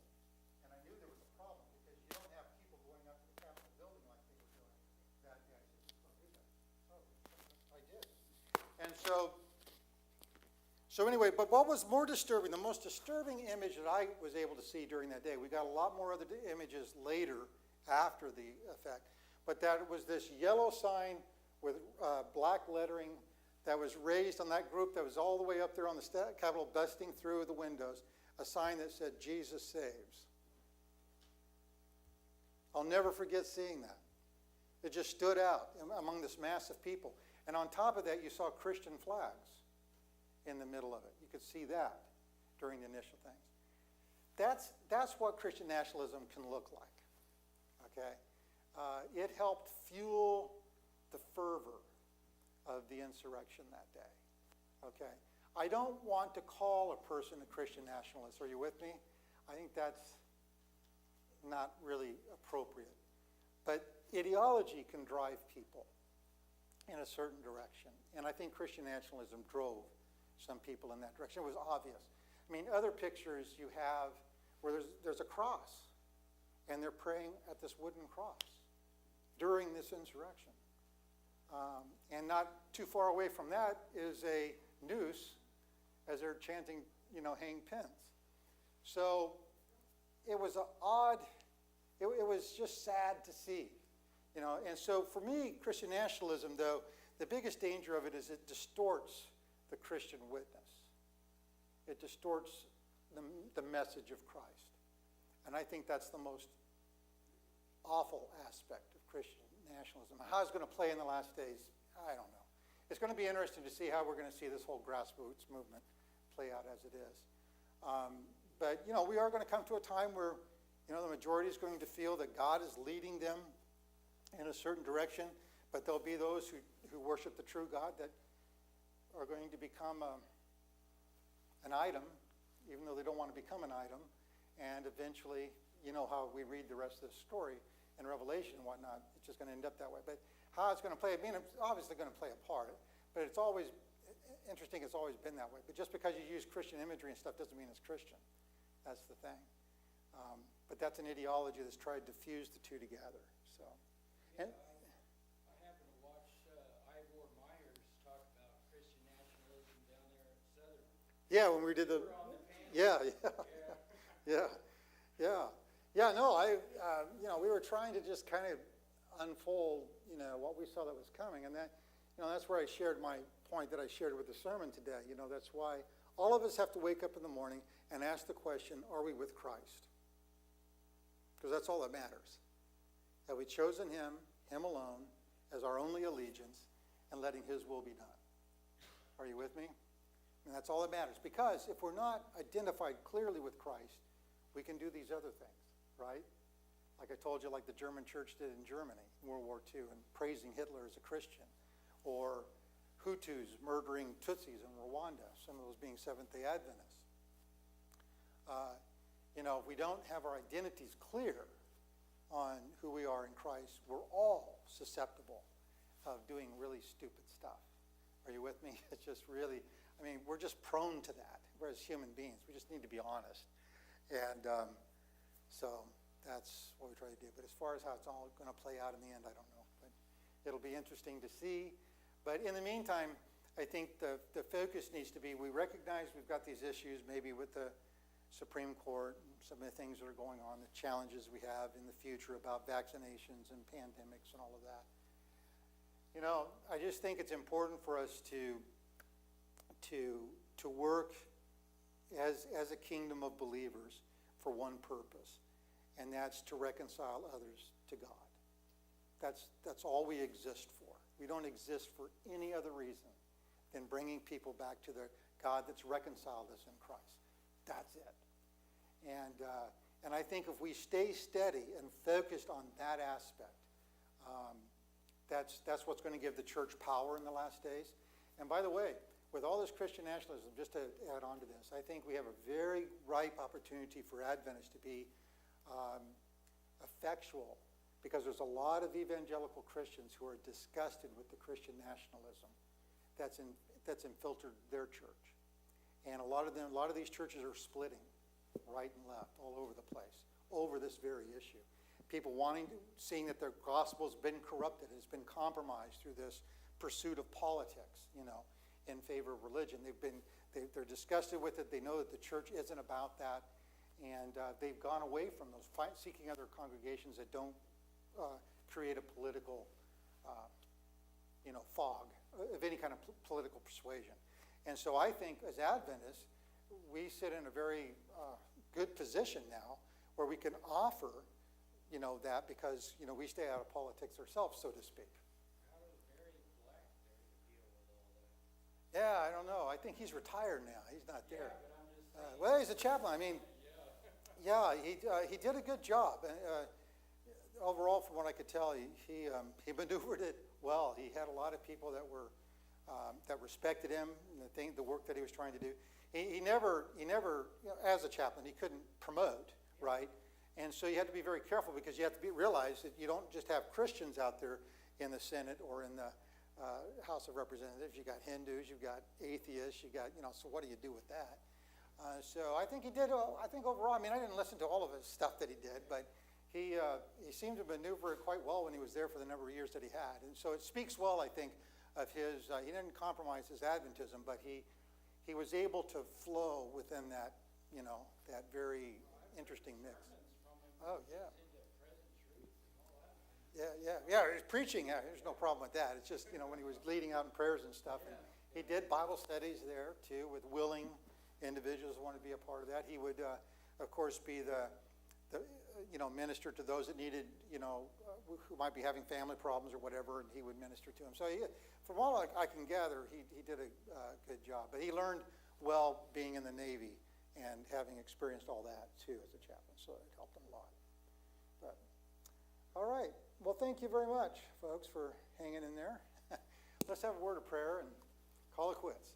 Loving Father in heaven, thank you for your goodness and kindness and being with us today. And I just pray that all of us, including myself, Lord, will just continue to resist the world's press upon us, and that we can only see Jesus and want to be a part of that, ambassadors for him, with that message of be reconciled to God. And so help us, Lord, to present a God that people want to be reconciled to, and to show that we know you and that we want to be more like you.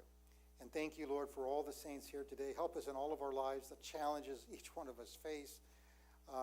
And I pray that you'll help us to have grace and mercy, and just to be more like you and be more effective in this community and reaching others for Christ. And I thank you in Jesus' name.